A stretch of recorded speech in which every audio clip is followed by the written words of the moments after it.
There was a meeting right before you and I jumped on this call, and it was between officials from Denmark and Greenland. They met with some members of the Trump administration. And the Danish foreign minister, he described the conversations that he had with members of the Trump administration, including Vice President J.D. Vance, as frank but constructive. He said, though, that they still have a fundamental disagreement with the United States over Greenland. Read between the lines there. I mean, it's pretty blunt. It's pretty frank there, as he said. What do you think? Do you think that matters? Do you think that's deterring the United States at all? I think that it matters, yes.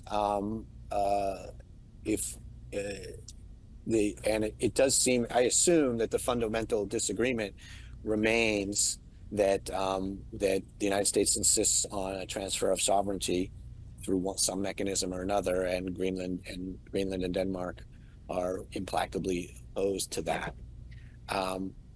And that does require the United States to take, if Greenland were to agree, we could just pass them some cash and change the maps. But so that matters for sure. But I think what it means is that the U.S. has to move to other options. Those options are possible, but potentially costly.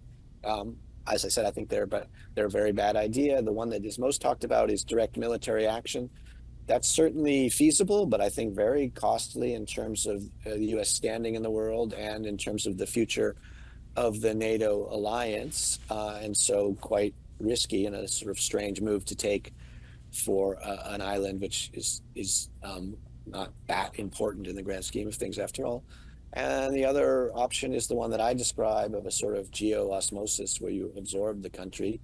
I think that also has risks and costs, and probably most troublingly for Donald Trump, it takes a couple of years. So he would have to have patience there. I know that President Trump, as we talked about at the top of this conversation, he brought this up. It was initially, seemingly, people thought it was a joke. Now he's not letting it go. Obviously, there were meetings just today about it. Do you think, I know that your piece was called How Greenland Falls, but do you think Greenland definitely falls? Do you think by the end of President Trump's term here, the United States will have acquired Greenland? What do you think the odds are there? Yeah, certainly not. Nothing is inevitable, and I think there is a pretty good chance that the president gets distracted or just stops caring about this. We've seen that on many issues before, so it's certainly not guaranteed.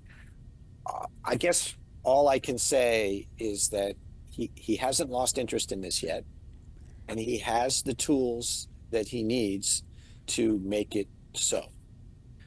Whether those things have costs, and whether he will be willing to pay those costs, I'm not sure. And really, I think maybe even more importantly, whether he will maintain his focus and attention on this issue, I'm also not sure.